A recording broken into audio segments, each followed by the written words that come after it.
Hello नमस्कार राम राम दगड़ियों, क्या हाल चाल है आपके। आई होप आप सब लोग अच्छे होंगे और हम भी एकदम चकाचक हैं। तो आज का ब्लॉग ये शाम टाइम में शूट हो रहा है। इस समय शाम के बजे हैं ठीक 6:30 और हम जा रहे हैं नेगी जी के साथ एक विलेज टूर पे। ये देखिए नेगी जी हमारे साथ में है और इनके बारे में मैं आपको बताना चाहता हूँ कि इनका नाम सोहन सिंह नेगी है और ये मतलब जन्म से ही ब्लाइंड है। तो आप देख सकते हो खुद चल रहे हैं, कोई इनको सहारा नहीं दे रहा है, खुद ही चल रहे हैं और अपने आप पूरे गांव में घूम जाते हैं। वैसे तो लोग जब ये ऐसी हरकतें करते हैं तो लोगों को लगता है कि ये थोड़ा आंखें देखते हैं, लेकिन अगर इनके पास डॉक्टरी प्रूफ भी है कि ये 100% ब्लाइंड है, 100% ब्लाइंड का सर्टिफिकेट है इनमें, अच्छे सर्टिफाइड डॉक्टरों से इन्होंने अप्रूव करा के लाए हैं और पूरी चेकअप के बाद डॉक्टरों ने इनको अप्रूव किया है। तो दोस्तों इनके बारे में मैं ज़्यादा क्या कहूँ, ये मेरे ब्लॉग में आपको दिखाई देंगे। मैं इनका एक इंटरव्यू लूँगा आज और इनसे जानेंगे थोड़ा इनके विचार और गांव के बारे में कुछ सवाल करेंगे इनसे। तो बने रहिए, आज का ब्लॉग बहुत इंटरेस्टिंग होने वाला है। ऐसे पर्सन आपने शायद ही इस दुनिया में कहीं देखा होगा, क्योंकि दोस्तों यहाँ पे एक इनका इतना प्रचार प्रसार नहीं हुआ, नहीं तो ये लगभग ये पूरे हमारा जो नैनी डांडा ब्लॉक है यहाँ से बिल्कुल ये फेमस आदमी के नाम पे रहते, लेकिन आप लोग इनको अच्छी तरीके से नहीं जानते हो, इसलिए इनकी मार्केटिंग थोड़ा कम बनी है, इनको लोग कम पहचानते हैं, जबकि बहुत टैलेंट है इनके अंदर और आप खुद जज कर सकते हो कि इनके अंदर कितना टैलेंट है। तो कुछ इस प्रकार का व्यू हमारे गांव का, ये देखिए ये हमारे गांव का व्यू है। नीचे से ये फ्रंट कैमरा से लिया गया व्यू है। तो आज का मौसम का अगर मैं आपको बताऊं तो बारिश होने के लिए आसमान बिल्कुल तर हो रखा है, कभी भी बारिश हो सकती है। और वैसे तो ये बारिश का ही सीज़न है, शायद मानसून चालू हो गया है। इस प्रकार से बहुत ये कोहरा लगा हुआ है। देखिए ऊपर ये हमारे यहाँ के डांड ही है, डांड यहाँ पूरा कोहरा लगा है। ये देखिए पूरा डांड है, यहाँ कोहरा लग रहा है। और कभी कभी जो है यहाँ पे बारिश आ सकती है। तो यहाँ पे नेगी जी से हम इंट्रोडक्शन कराते हैं। नेगी जी, तो आप नेगी जी अपने बारे में बताइए कि आपका नाम और जन्म तिथि कुछ आप अपने बारे में बताइए। क्या बात है। और मेरे जितने भी व्यूअर्स है उनको थोड़ा इंट्रोडक्शन दीजिए। तो नेगी जी आपका नाम क्या है? मेरा नाम तो महेंद्र सिंह ने बता ही दिया। हाँ जी, लेकिन मैं आप लोगों से सबसे पहले रिक्वेस्ट ये करूंगा, जितने भी आप महेंद्र सिंह के चैनल के देखने वाले हो, हाँ जी, मेरा भी चैनल है डेफन नेगी करके, तो थोड़ा यार मतलब करो। हाँ जी, तो सब्सक्राइब करो, शेयर करो, जी तो लाइक करो। जी ये डेफन नाम से इनका यूट्यूब चैनल है। मैं डेफन नेगी मैं डिस्क्रिप्शन में लिंक छोड़ दूंगा, आप वहाँ जाके विजिट कर सकते हो और नेगी जी के चैनल पे विजिट कर सकते हो। अभी इनके चैनल पे परमानेंट वीडियो आने लग जाएगी, उसके बाद आप देख सकते हो। और तो नेगी जी मतलब आप दिल्ली क्यों गए थे इतने दिन तक? एक्चुअली में मुझे कोविड-19 हो गया था। हाँ जी, तो ये कोविड से पॉजिटिव थे पहले, अभी आजकल बिल्कुल ठीक है। हाँ जी, और मैं जो है गांव में ठीक नहीं हो पा रहा था, तो इसलिए मैं ट्रीटमेंट के लिए दिल्ली चला गया था। अच्छा, तो आपने दिखाया वहाँ हॉस्पिटल में, किसी हॉस्पिटल में? हाँ दिखाया, तो इन्होंने पूरा ट्रीटमेंट कराया और नेगेटिव रिपोर्ट लेके आ गए होंगे ना? जी। तो अभी ये बिल्कुल स्वस्थ हैं। तो नेगी जी क्या फर्क लगा आपको गांव में और शहर में, मतलब क्या देखा आपने? गांव में और शहर में तो शायद सभी को पता होगा कि बहुत फर्क है। हाँ जी, क्योंकि गांव में तो कुछ भी नहीं है, एक सिवाय एक चीज़ के कि यहाँ का जो मौसम है, हाँ जी, वो बहुत अच्छा है। मतलब यहाँ पे अगर आप कुछ भी हो जाए, मौसम 25-30 डिग्री के ऊपर जो है गर्मी नहीं जाती। जी, मतलब हवा पानी यहाँ बिल्कुल शुद्ध है, मतलब जी। तो हवा पानी जिसका कि काफी इफेक्ट पड़ता है मतलब हमारे और गांव में जो कोविड की लहर आई थी, सिर्फ शुक्र इसी बात का है कि यहाँ ऑक्सीजन काफ़ी अच्छी मात्रा में उपलब्ध है। अन्यथा गांव में बड़े हादसे हो सकते थे, क्षेत्र और गांव जी। तो यहाँ पर हवा पानी के अतिरिक्त मुझे तो नहीं लगता कि कुछ और चीज़ है। तो नेगी जी, जैसे कि आपने सुना होगा कि कोविड से इंडिया इतना परेशान रहा और कोविड में लोग इतने परेशान रहे और बहुत जगह सरकार ने जैसे मीडिया चैनल के माध्यम से हमको पता चला कि फलाने शहर के लिए इतना मदद किया, फलाने शहर के लिए इतना मदद किया। तो जब पूरा गढ़वाल एक तरह से पूरा कोविड के चपेट में आ गया था, लगभग कोविड में पूरा गढ़वाल आ चुका था, तो क्या सरकार ने कुछ किया उस टाइम आपने हमारे गढ़वाल के लिए? देखिए, सरकार की बात तो मेरे ख्याल से अगर यहाँ पे करें तो सरकार ने तो सबसे बड़ा विश्वासघात किया लोगों के साथ। हाँ जी। लेकिन थोड़ा सा हम चाहेंगे कि हम स्कूल में चलेंगे क्योंकि बारिश आ रही है, तो इस इंटरव्यू को स्कूल में पूरा करेंगे। दोस्तों, थोड़ा बारिश, जैसा कि मैंने आपको बताया था वीडियो में कि बारिश का जो है मौसम चालू हो गया है और बारिश की बूंदें आप देख सकते हो वीडियो में भी कुछ इस तरह से बारिश की बूंदें चालू हो गई है। तो हम अभी अपना लोकेशन चेंज करते हैं और इंटरव्यू को जारी रखेंगे आगे नेगी जी के साथ। अपने प्राइमरी स्कूल में से ये इंटरव्यू जारी रहेगा, बने रहिए दोस्तों। आज का ब्लॉग ये बहुत ही ज़्यादा इंटरेस्टिंग होने वाला है। आपको भी पता चलेगा हमारे गढ़वाल के लोगों का और बुद्धिजीवियों का क्या कहना है इस कोविड में, सरकार के लिए क्या संदेश है और किस तरह से हमारी सरकार ने भी हमारे साथ विश्वासघात किया। ये हमको इस कोविड में पता चला, क्योंकि हर जगह मदद पहुंची लेकिन हमारे गढ़वाल में इस कोविड में गवर्नमेंट ने कुछ भी मदद नहीं की है। तो दोस्तों, ये है हमारे गांव की प्राइमरी स्कूल, आप देख सकते हो। ये हमारे गांव की प्राइमरी स्कूल है। यार माइक भी लाऊंगा। नेगी जी हमको सजेस्ट कर रहे हैं कि माइक भी आप लाएं। तो दोस्तों, माइक भी मैं बहुत जल्दी परचेज करने वाला हूं। आप कमेंट्स बॉक्स में लिखिए कि एक नए यूट्यूबर के लिए कौन सा माइक सूटेबल रहेगा, तो मैं उसी प्रकार से माइक लूँगा और माइक ज़रूर मैं अब यूज़ करने वाला हूँ। तो चलिए दोस्तों, इंटरव्यू आगे जारी रखते हैं। तो नेगी जी, हाँ, सरकार के बारे में क्या कह रहे थे आप? मैं सरकार के बारे में ये कह रहा था कि सरकार ने जिस तरह से जनता के साथ विश्वासघात किया, हाँ जी, ये सरासर अन्याय हुआ जनता के साथ। क्योंकि आप देखिए, कोविड से तो लोग मर ही रहे थे। जी जी जी। लेकिन मेरा ये मानना है कि अगर सरकार चाहती तो सरकार इन मौतों को उसको भी देखना। देखिए, आप सोचिए कि सरकार ने ट्रांसपोर्ट केवल बंद कर दिया, ठीक है, लॉकडाउन या कर्फ्यू आपने लगाया, हाँ जी, उससे हुआ क्या? क्या आप कोविड को रोक पाए? इतनी बड़ी लहर को क्या जो मौतें हुई है कितनी बड़ी तादाद में हुई है। और सपोज कीजिए कि हम जैसे गांव में रहने वाले लोग, हाँ जी, ट्रांसपोर्ट का एक साधन मात्र था, हमें शहरों में जाना पड़ता है इलाज के लिए। शहर में तो ऐसा है कि आदमी मतलब हॉस्पिटल पैदल चल के जा सकता है, हाँ जी, कई तरह की सुविधाएं वहाँ पे है, ओला कर सकता है, ऑटो ले सकता है, कई चीज़ें हैं वहाँ पे। लेकिन ग्रामीण क्षेत्रों में रहने वाले लोग जो है केवल एक ही चीज़ पे डिपेंड होते हैं और वो होते हैं कोई मतलब जैसे कि ट्रांसपोर्ट, जैसे यूजर्स ट्राइबल हो गया, जीएमओ हो गया, या फिर सरकार की रोडवेज वगैरह उत्तराखंड की जो चलती है। जी जी। तो सरकार ने ये सेवा जब बंद कर दी तो क्या हुआ कि गांव में जो लोग थे वो शहर में अपना इलाज नहीं कर पा रहे थे।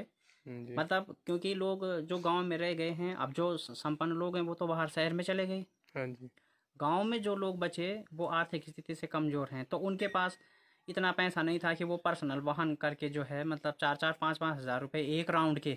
हाँ जी। आप सोचिए कि यदि हमने यहाँ से रामनगर जाना है तो गाड़ी वालों ने कम से कम 3-4 हज़ार रुपये एक राउंड के लिए, और कोई गाड़ी, हाँ जी, तो गाड़ी वालों से जब मैंने बात की तो कोई भी वहाँ पे रात को रुकने को तैयार नहीं हुआ। सब ने कहा कि हम ड्रॉप करके वापस आ जाएंगे या फिर 2 घंटे रुक के और वापस आ जाना। जी। भाई, आप 2 घंटे में डॉक्टर के सामने जाओगे, क्या जरूरी है कि डॉक्टर पहले आपको देखेगा? वहाँ तो लंबी कतार लगी है। जी जी। 2 घंटे में आप कैसे ट्रीटमेंट करवाओगे अपना? जी। तो गाड़ी वाला रात को नहीं रुक रहा था। तो इस कंडीशन में क्या हो रहा था कि एक बुकिंग सिर्फ हॉस्पिटल तक जाने के लिए जी। और एक बुकिंग वहाँ से आने के लिए। जी। सरकार ने होटलों को, दुकानों को अलाउड कर रखा था कि ये 10-12 बजे के बाद न खुले, जबकि हम ग्रामीण क्षेत्रों से जो पेशेंट जा रहे थे वहाँ पे वो अक्सर 1 और 2 बजे पहुँच रहे थे, जिस कारण वहाँ पे ना तो कोई फ्रूट्स या खाना, कोई जूस वगैरह ऐसी चीज़ों में, क्योंकि आदमी लंबे सफ़र से जाता है तो उसको इन चीज़ों की सबसे पहली ज़रूरत होती है। तो इस तरह की चीज़ें वहाँ पे अवेलेबल नहीं हो पा रही थी। जी। तो कहीं ना कहीं अगर सरकार ट्रांसपोर्ट को बंद नहीं करती, क्योंकि अगर सरकार कोविड को रोकना चाहती, आप एक चीज को गौर कीजिए, देखिए जी। अगर सरकार कोविड को रोकना चाहती तो जी। सरकार का पहला मकसद होता है, जिस तरह से पिछली बार जो है उन्होंने क्वारंटीन का एक नियम बनाया था कि जो भी लोग बाहर से आ रहे हैं उन्हें 14 दिन तक क्वारंटीन करें। तो जी। पिछली बार आपने देखा होगा जो पहली लहर आई थी उसमें कोविड इतना ज़्यादा प्रभाव नहीं दिखा पाया था ग्रामीण क्षेत्रों में खास तौर से, जी। और शहरी क्षेत्रों में भी इसका जितना अब की बार इसने नुकसान किया है उससे कई ज़्यादा कम नुकसान देखने में आया था पिछली बार, क्योंकि पिछली बार सरकार ने काफ़ी सतर्कता बरती थी, काफ़ी रिस्पॉन्सिबल काम सरकार ने किया था। लेकिन इस बार सरकार ने जो है जनता को बीमारी में झोंक दिया और ज़्यादा से ज़्यादा लोग मरे। इसका कारण सिर्फ और सिर्फ सरकार की खराब नीतियां हैं। दूसरी बात, जी। सरकार ने ट्रांसपोर्ट बंद कर दिया लेकिन क्वारंटीन का सिस्टम नहीं किया। ट्रांसपोर्ट अगर खुला होता तो कोई गरीब भाई हमारा 200-400 रुपये किराया लगा के रामनगर जा सकता था, उसको कुछ फास्ट एड वहाँ पे जो ट्रीटमेंट मिल सकता था। मतलब तो इस तरह की कई चीज़ें हैं और कई ऐसी गंभीर परिस्थितियां हैं। तो हो नेगी जी, सकता है कि मतलब सरकार ने जो भी नियम लागू किया हमारे पहाड़ों के लिए, शायद वो बिना सर्वे किए हुए कर दिए। देखिए पहाड़ों के लिए नहीं, सरकार ने इस बार जहाँ के लिए भी नियम बनाए थे सभी जगह के जो नियम थे वो बहुत खराब थे। और मैं तो यूँ कहूँगा कि सरकार ने इस बार कुछ किया ही नहीं। ये सारी बोलने वाली बातें हैं कि सरकार क्या कर रही है, सरकार क्या नहीं कर रही है। देखिए बीमारी से तो कोई नहीं लड़ सकता, ना कोई कुछ कर सकता है, लेकिन जी। उसके लिए नीतियाँ बनाई जा सकती हैं जिससे उसका प्रभाव कुछ कम हो। जी। तो मतलब सरकार की इस बार की जो नीति थी कोरोना में फाइट करने के लिए, उससे आप बिल्कुल पूरी जी, तरह असंतुष्ट है? मैं पूरी तरह असंतुष्ट हूँ, क्योंकि सरकार ने इस बार जानबूझ के लोगों को बीमारी में झोंक दिया ज़्यादा से ज़्यादा मरने के लिए। मेरा तो ये बिल्कुल अपना दावा है सरकार के लिए। जी। तो अगर ये ठीक है, जैसे कि जो हो गया अब नेगी जी, उसका तो कुछ कर नहीं सकते, ना सरकार कर सकती है ना यहाँ की जनता कर सकती है। लेकिन अगर आगे दोबारा इसका तीसरा चरण आता है कोरोना की, जैसे कि संभावना है, जैसे कि बोल रहे हैं कि तीसरा चरण आएगा, तो उस चरण में आपको सरकार के लिए क्या संदेश है? आपको क्या करना चाहिए सरकार को तब?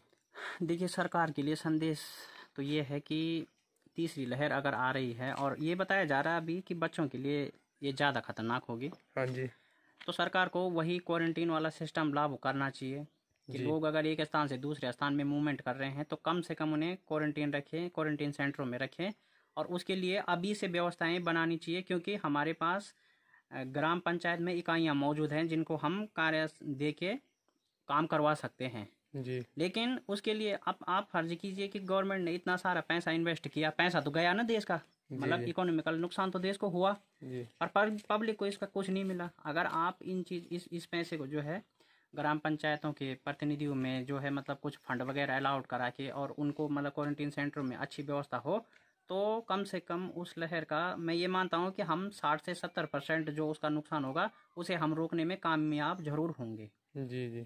और मैं तो ये कहूँगा कि अगर सरकार इस तरह के कदम नहीं उठाती तो हम लोगों को, सामाजिक संगठनों को आगे आना चाहिए और इस तरह के, क्योंकि हम इस बार भी लोगों को समझा रहे थे लेकिन दिक्कत कहाँ आ रही थी, हमने तो न्याय पंचायत स्तर पर भी एक बैठक करवाई थी हाँ जी। कि जो लोग बाहर से आ रहे हैं उनको कुछ दिन तक मतलब क्वारंटीन रखो। लेकिन दिक्कत कहाँ आ रही थी कि जो लोग बाहर से आ रहे थे, अगर हम उनके लिए इस विषय में बोल रहे थे तो वो कह रहे थे कि सरकार का इसमें कोई वो नहीं है, सरकारी कोई आदेश नहीं है, ना इसमें लीगल कोई वो है, हम आपके कहने से नहीं मानेंगे। इसलिए थोड़ा सा शासन का आदेश होना बहुत ज़रूरी हो जाता है किसी भी चीज़ के लिए, जी। क्योंकि लोगों के अंदर एक भय बना रहता है कानून का, सरकार का, कि हाँ भाई सरकार ने। अब पिछली बार आपने देखा होगा अगर लॉकडाउन में मतलब लोग जैसे क्वारंटीन में थे तो लोग क्वारंटीन से इधर उधर ज़्यादा मूवमेंट नहीं कर रहे थे, क्योंकि सरकार ने इस पर सख्ताई रखी थी। तो डर था सबको कि भाई ठीक है अगर हम इधर उधर जाएंगे कोई कंप्लेंट कर देगा तो कानूनी कार्रवाई हो जाएगी। लेकिन जब सरकार ने छूट दे दी तो वो लोग मानने वाले नहीं थे फिर, और उसका नुकसान आपने देखा भी होगा कि इस बार कितना बड़ा नुकसान हुआ जो अब तक भी चल रहा है। अगर 70,000 पॉजिटिव केस आ रहे हैं तो 4,000 मृतकों का आंकड़ा है, मतलब मृत्यु दर इस बार पिछली बार से ज़्यादा कम से कम 3 गुना ज़्यादा है। जी।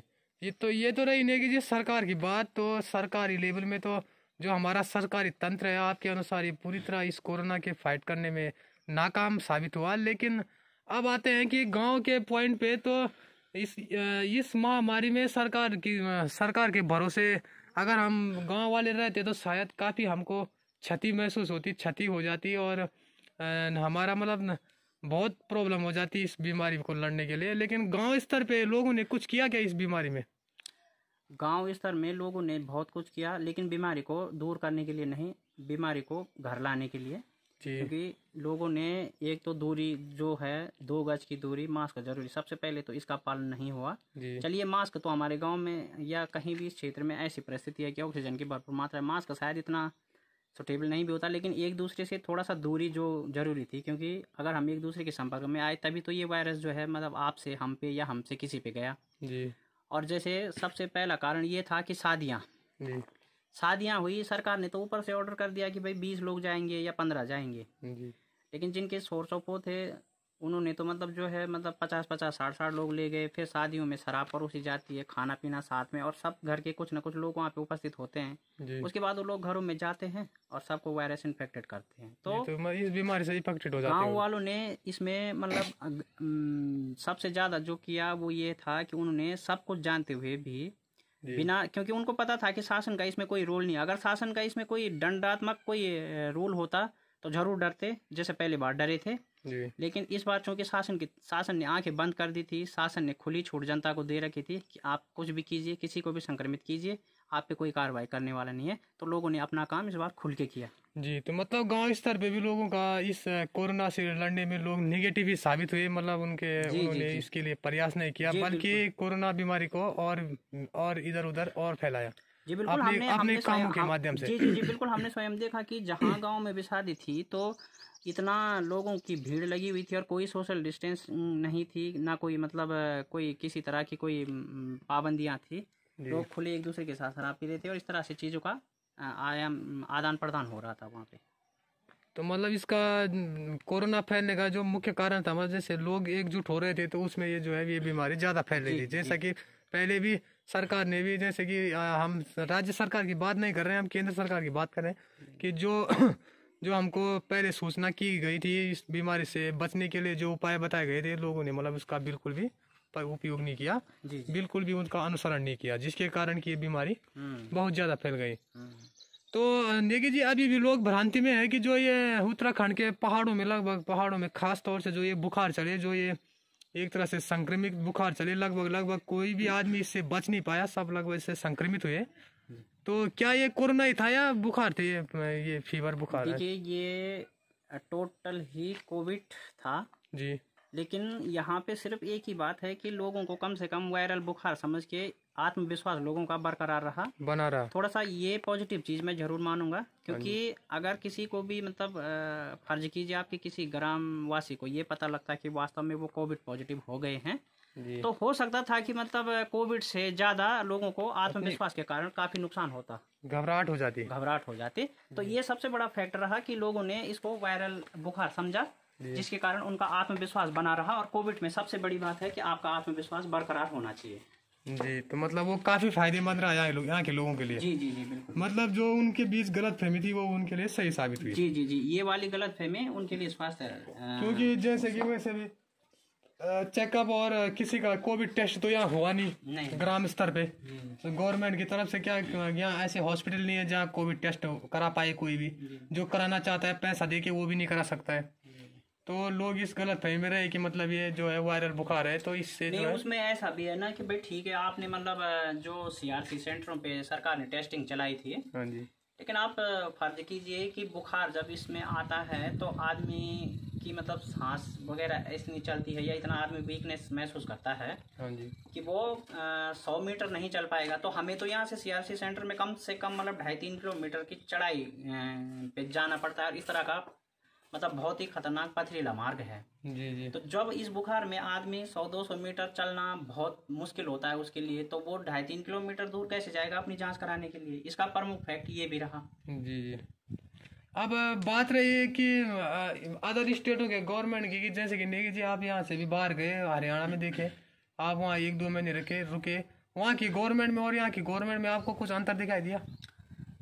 देखिए गवर्नमेंट में तो हम मतलब हरियाणा की सरकार और उत्तराखंड की सरकार जैसे कि अलग अलग स्टेट है दोनों, वो चीज़ ठीक है। लेकिन हरियाणा में चूंकि हम तो केवल 20-25 दिन रहे, इसलिए वहाँ की चीज़ों को मतलब बारीकी से समझना तो थोड़ा इतना आसान नहीं है।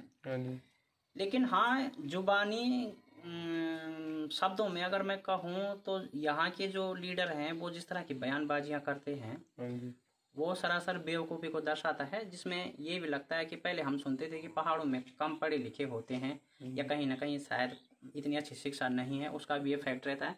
मैं ये एजुकेशन की कमी थी पहले। मैं ये मानता हूँ कि शायद ये कमी पूरे उत्तराखंड में होगी, क्योंकि तभी तो इसी तरह के मिनिस्टर यहाँ पे आ रहे हैं। जो पूर्व सीएम थे त्रिवेंद्र सिंह रावत, उन्होंने क्या बयान दिया था कि कोरोना एक जीव है और उसको भी जीने का अधिकार है। हाँ जी। तो काफी हास्यास्पद था। और तीरथ सिंह रावत ने तो ये बयान दिया था, जैसे कि कुंभ पे किसी पत्रकार ने उससे सवाल पूछे थे, हाँ जी। तो उनका कहना था कि जो मतलब आपने पहले देखा होगा ना कि जब दिल्ली में एक उसमें मतलब कोरोना जो मॉमडन वगैरह थे, हाँ जी। तो वो कहीं एक जगह एकजुट हो गए थे, तो हाँ, जमात से। हाँ, तो वहाँ पे उन्होंने बोला कि जी वो तो बंद कमरे में थे, कोरोना बंद कमरे में फैलता है, खुले में कोरोना नहीं फैलता है। हाँ जी। तो उनका मतलब ये था कि कुंभ जो है हरिद्वार में खुले में लगा है, उससे वायरस, जबकि सबसे ज्यादा वायरस जो है उत्तराखंड में कुंभ के कारण हुआ। तो मतलब कि तीरथ सिंह रावत ये बयान देते हैं जी कि जो है कोरोना बंद कमरे में फैलता है, खुले में नहीं। तो आप खुद सोचिए कि कितना हास्यास्पद बात बोलते हैं यहाँ के मंत्री। तो ये काम क्या करेंगे जब इन पे कुछ दिमाग ही नहीं है तो। जी, तो मतलब उनको कुंभ